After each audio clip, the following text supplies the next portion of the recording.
ಹೀಗೆ ಇದಿಷ್ಟು ಯುದ್ಧದ ಅಪ್ಡೇಟ್ ಆದರೆ ತಿಂಗಳುಗಳು ಕಳೆದ್ರೂ ಆಟೋ ಗ್ಯಾಸ್ ಸಮಸ್ಯೆ ಬಗೆಹರಿತಾ ಇಲ್ಲ. ದಿನದಿಂದ ದಿನಕ್ಕೆ ಆಟೋ ಚಾಲಕರ ಸಮಸ್ಯೆ ಹೆಚ್ಚಾಗ್ತಾನೆ ಇದೆ. ಒಂದ್ ಕಡೆ ಬಂಕ್ಗಳು ಬಂದ್ ಆಗಿವೆ, ಮತ್ತೊಂದು ಕಡೆ ನೋ ಸ್ಟಾಕ್ ಬೋರ್ಡ್ ಕಾಣಿಸ್ತಾ ಇವೆ. ಇವತ್ತು ಆಹಾರ ಸಚಿವ ಮುನಿಯಪ್ಪ ಅವರ ಮನೆಗೆ ಚಾಲಕರು ಮುತ್ತಿಗೆ ಹಾಕೋಕೆ ಪ್ರಯತ್ನ ಪಟ್ಟರು. ಇವತ್ತು ಆಟೋ ಚಾಲಕರ ಪಾಡು ಹೇಗೆ ಕಂಡು ಬಂತು, ಬನ್ನಿ ಅದಕ್ಕೆ ಸಂಬಂಧಪಟ್ಟ ಹಾಗಿನ ರಿಪೋರ್ಟ್ ನೋಡ್ಕೊಂಬರೋಣ.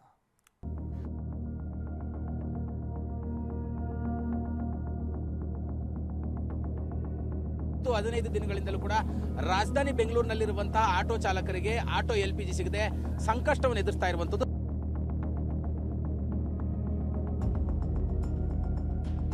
ಇಂಥ ಟೈಮಲ್ಲಿ ಮಕ್ಕಳು ಸ್ಕೂಲ್ ಓಪನ್ ಆಗ್ತಾ ಇದೆ, ಮಕ್ಕಳು ಫೀಸ್ ಕಟ್ಟಬೇಕು, ಸ್ಕೂಲ್ಗೆ ಫೀಸ್ ಕಟ್ಟಬೇಕು, ಇಂಥ ಟೈಮಲ್ಲಿ ಕಾಲೇಜಿಗೆ ಫೀಸ್ ಕಟ್ಟಬೇಕು, ಇಂಥ ಟೈಮಲ್ಲಿ ತೊಂದರೆ ಆಗ್ತಾ ಇದೆ.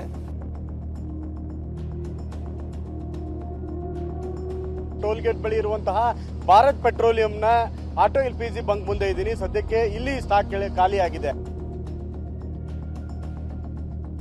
ಕಾರಿಗೆ 500 ರೂಪಾಯಿ, ಆಟೋ ರಿಕ್ಷಾಗೆ 300 ರೂಪಾಯಿ ಅನ್ನುವಂತ ಒಂದು ಬೋರ್ಡ್ ಅನ್ನು ಕೂಡ ಹಾಕಿರುವಂತದ್ದು. ಆಪ್ನಲ್ಲಿ ಒಂದು ಬಟನ್ ಒತ್ತಿದ್ರೆ ಮನೆ ಬಾಗಿಲಿಗೆ ಬಂದು ನಿಲ್ತಾ ಇದ್ರು. ರಸ್ತೆಯಲ್ಲಿ ಕೈ ಅಡ್ಡ ಹಾಕಿದ್ರೆ ಹೇಳಿದ್ದಲ್ಲಿಗೆ ಕರ್ಕೊಂಡು ಹೋಗ್ತಾ ಇದ್ರು. ಸಾರಿಗೆ ವ್ಯವಸ್ಥೆಯ ಜೀವನಾಡಿ ಆಗಿರುವ ಆಟೋಗಳು ಇದೀಗ ನಿಂತಲ್ಲೇ ನಿಂತಿವೆ. ಆಟೋ ಚಾಲಕರು ಇಡೀ ದಿನ ಗ್ಯಾಸ್ಗಾಗಿ ಕ್ಯೂ ನಿಲ್ತಾ ಇದ್ದಾರೆ. ಇನ್ನೆಷ್ಟು ದಿನ ಈ ಪರದಾಟ, ಇನ್ನೆಷ್ಟು ದಿನ ಈ ಹಾಹಾಕಾರ ಅಂತ ಆಕ್ರೋಶ ಹೊರಹಾಕ್ತಿದ್ದಾರೆ. ಬೆಳಗ್ಗೆ 2ರಿಂದ 2.5 ಅವರ್ 3 ಅವರ್ ಬೆಳಗ್ಗೆ ಸಂಪಾದನೆ. ಆ 3 ಗಂಟೆಗೆ ಬೆಳಗ್ಗೆ ಬಂದು ಗ್ಯಾಸಿಗೆ ನಿಂತ್ಕೊಂಡು 3 ಗಂಟೆ ಟೈಮ್ ವೇಸ್ಟ್ ಮಾಡಿ ತಿರ್ಗಾ ಗ್ಯಾಸ್ ಹಾಕೊಂಡು 4 ಲೀಟರ್ ಹಾಕ್ತಾರೆ. ಆ 4 ಲೀಟರ್ 2 ರೌಂಡ್ ಹೊಡಿಯೋಷ್ಟರಲ್ಲಿ ಖಾಲಿಯಾಗಿ ಹೋಗುತ್ತೆ.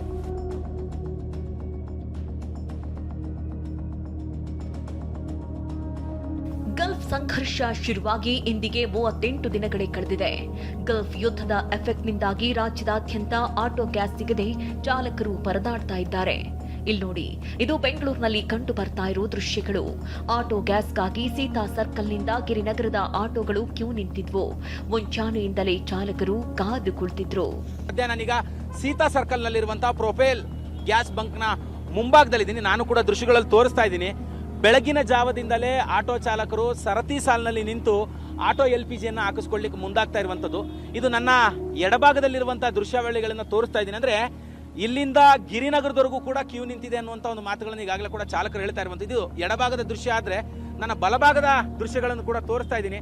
ಬಲಭಾಗದಲ್ಲಿ ಅಂದ್ರೆ ಸೀತಾ ಸರ್ಕಲ್ ನಿಂದ ಹೊಸಕೆರೆಹಳ್ಳಿವರೆಗೂ ಕೂಡ ಈಗಾಗಲೇ ಸರತಿ ಸಾಲು ನಿಂತಿರುವಂತದ್ದು. ಸುಮಾರು 500ಕ್ಕೂ ಹೆಚ್ಚು ಆಟೋಗಳು ಬೆಳಗಿನಿಂದಲೇ ಆಟೋ LPG ಹಾಕಿಸ್ಕೊಳ್ಳಿಕ್ಕೆ ಮುಂದಾಗ್ತಿರುವಂತದ್ದು. ಇತ್ತ ಬಸಪ್ಪ ಸರ್ಕಲ್ನಲ್ಲೂ ಮುಂಚಾನೆಯಿಂದಲೇ ಚಾಲಕರು ಸಾಲುಗಟ್ಟಿ ನಿಂತಿದ್ರು. ಬಸಪ್ಪ ಸರ್ಕಲ್ನಿಂದ ಸಜ್ಜನ್ ರಾವ್ ಸರ್ಕಲ್ವರೆಗೂ ಆಟೋಗಳು ಕ್ಯೂ ನಿಂತಿದ್ವು. ಗ್ಯಾಸ್ ಅಭಾವದಿಂದಾಗಿ ಕಾರುಗಳಿಗೆ ಕೇವಲ 500 ರೂಪಾಯಿ, ಆಟೋಗಳಿಗೆ ಕೇವಲ 300 ರೂಪಾಯಿಗೆ ಮಾತ್ರ ಗ್ಯಾಸ್ ಫಿಲ್ ಮಾಡ್ತಿದ್ದಾರೆ. ರಾಜಧಾನಿ ಬೆಂಗಳೂರಿನಲ್ಲಿರುವಂತಹ ಆಟೋ ಚಾಲಕರಿಗೆ ಆಟೋ LPG ಸಿಗದೆ ಸಂಕಷ್ಟವನ್ನು ಎದುರಿಸ್ತಾ ಇರುವಂತದ್ದು. ಸದ್ಯ ನಾನೀಗ ಬಸಪ್ಪ ಸರ್ಕಲ್ ನಲ್ಲಿರುವಂತಹ ಸೂಪರ್ ಗ್ಯಾಸ್ ಬಂಕ್ ನ ಮುಂಭಾಗದಲ್ಲಿದ್ದೀನಿ. ನಾನು ಕೂಡ ದೃಶ್ಯಗಳಲ್ಲಿ ತೋರಿಸ್ತಾ ಇದ್ದೀನಿ.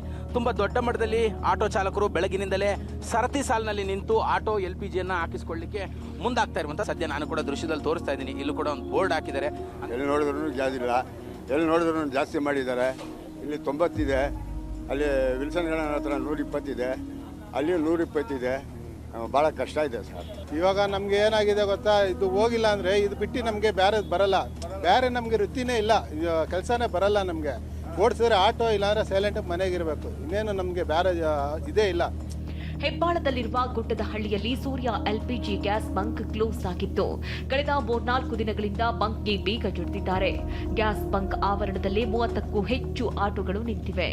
ಗುಡ್ಡದಳ್ಳಿ ಸರ್ಕಲ್ ಅಲ್ಲಿ ಸೂರ್ಯ LPG ಗ್ಯಾಸ್ ಬಂಕ್ ಕೂಡ ಬಂದ್ ಆಗಿದೆ. ನಾನು ಸದ್ಯಕ್ಕೆ ಅದೇ ಒಂದು ಜಾಗದಲ್ಲಿ ಇದ್ದೀನಿ. ನೀವು ನೋಡ್ತಾ ಇದ್ದೀರಿ, ಇದು ಗುಡ್ಡದಳ್ಳಿ ಸರ್ಕಲ್. ಹೆಬ್ಬಾಳ ಬಳಿ ಇರ್ತಕ್ಕಂಥ ನಾಗೇನಹಳ್ಳಿ ಮುಖ್ಯ ರಸ್ತೆಯಲ್ಲಿ ಬರದ ಗುಡ್ಡದಹಳ್ಳಿ ಸರ್ಕಲ್ ನಲ್ಲಿ ಈ ಒಂದು ಸೂರ್ಯ ಆಟೋ LPG ಬಂಕ್ ಇದೆ. ನಿತ್ಯ ಇಲ್ಲಿಗೆ ನೂರಾರು ಸಂಖ್ಯೆಯಲ್ಲಿ ಆಟೋಗಳು ಬರ್ತಾ ಇದ್ವು. LPG ಗ್ಯಾಸ್ ಅನ್ನ ತುಂಬಿಸ್ಕೊಂಡು ಹೋಗ್ತಾ ಇತ್ತು. ಬಟ್ ಅದಕ್ಕೆ ಕಳೆದ 2 ದಿನಗಳಿಂದ ಸ್ಟಾಕ್ ಇಲ್ದಿರ್ತಕ್ಕಂಥ ಕಾರಣ ಈಗ ಬಂಕ್ ನ ಕ್ಲೋಸ್ ಮಾಡಿದ್ದಾರೆ. ಹೀಗಾಗಿ ಇಲ್ಲಿ ಸಿಗುತ್ತೆ ಅಂತಕ್ಕಂಥ ನಿರೀಕ್ಷೆಯೊಂದಿಗೆ ಬಂದಿದ್ದ ಆಟೋ ಚಾಲಕರಿಗೆ ಭಾರಿ ನಿರಾಶೆ ಆಗಿದೆ. ಎಲ್ಲ ಒಂದೊಂದು ಕಡೆ ಇವೆ, ಇದ್ರೆ 2 ಕಿಲೋಮೀಟರ್ 3 ಕಿಲೋಮೀಟರ್ ಕ್ಯೂ ಇವೆ.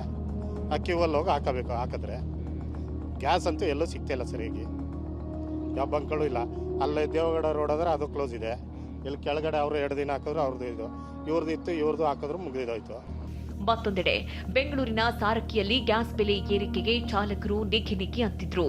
ಬೇರೆ ಕಡೆ ಗ್ಯಾಸ್ ಬೆಲೆ 89 ರೂಪಾಯಿ ಇದೆ, ಆದ್ರೆ ಇಲ್ಲಿ ಗೋ ಗ್ಯಾಸ್ ಬಂಕ್ನಲ್ಲಿ 120 ರೂಪಾಯಿ ಇದೆ ಅಂತ ಆರೋಪಿಸಿ ಪೊಲೀಸ್ ಠಾಣೆಗೆ ದೂರು ಕೊಟ್ರು.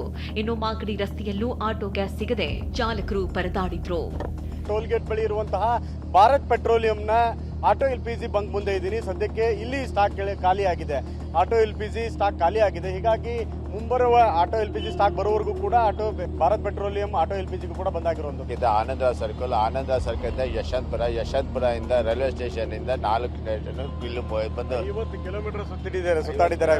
ಇಲ್ಲಿ ಬಂದಿದ್ದೀನಿ ಸರ್. ಇನ್ನೂ ಇಲ್ಲಿ ಏನು ಇಲ್ಲ, ನೋ ಸ್ಟಾಕ್ ಅಂತ ಬೋರ್ಡ್ ನೋಡ್ತಾ ಇದ್ದೀನಿ. ಬೆಂಗಳೂರಷ್ಟೇ ಅಲ್ಲ, ಜಿಲ್ಲೆಗಳಲ್ಲೂ ಇದೇ ಪರಿಸ್ಥಿತಿ ಬಡ ಆಟೋ ಚಾಲಕರ ಕಣ್ಣೀರಿಗೆ ಕಾರಣವಾಗಿದೆ. ಬಳ್ಳಾರಿಯಲ್ಲಿ 7 ಬಂಕ್ಗಳ ಪೈಕಿ 1 ಬಂಕ್ ಮಾತ್ರ ಓಪನ್ ಆಗಿತ್ತು.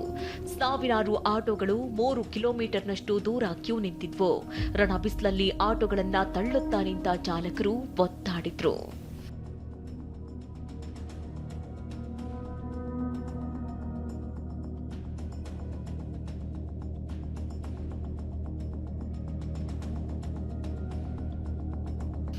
ರಾಮನಗರದಲ್ಲಿ ಪರಿಸ್ಥಿತಿ ಏನೂ ಭಿನ್ನವಾಗಿಲ್ಲ. ಚನ್ನಪಟ್ಟಣದ ಸಾತನೂರು ರಸ್ತೆಯಲ್ಲಿರುವ ಏಜಿಸ್ LPG ಗ್ಯಾಸ್ ಬಂಕ್ 3 ದಿನಗಳಿಂದ ಓಪನ್ ಆಗಿಲ್ಲ. ಅರ್ಚಕರಹಳ್ಳಿ ಬಳಿ ಇರುವ ಪ್ರೊಫೈಲ್ ಗ್ಯಾಸ್ ಬಂಕ್ ಕೂಡ ಕ್ಲೋಸ್ ಆಗಿದೆ. ಗ್ಯಾಸ್ ಇಲ್ಲದಂತ ಹಿನ್ನೆಲೆಯಲ್ಲಿ ಆಟೋ LPG ಬಂಕ್ ಒಂದು ಇದೀಗ ಬಂದ್ ಆಗಿದೆ. ಆ ಒಂದು ಸ್ಥಳದಲ್ಲಿದ್ದೀನಿ.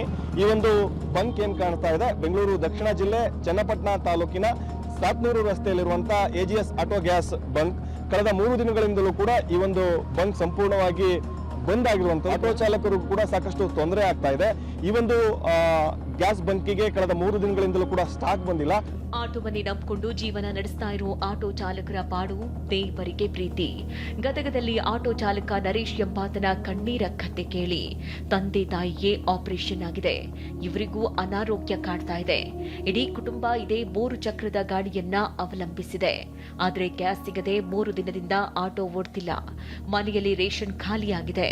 ಒಂದು ಹೊತ್ತು ತಿಂದು ಇನ್ನೊಂದು ಹೊತ್ತು ಉಪವಾಸ ಮಾಡ್ತಿದ್ದಾರೆ. ರೇಷನ್ ಖರೀದಿಸಲು 50-100 ರೂಪಾಯಿಗೂ ಕೂಡ ಅವರಿವರ ಬಳಿ ಕೈ ಚಾಚುವಂತಾಗಿದೆ.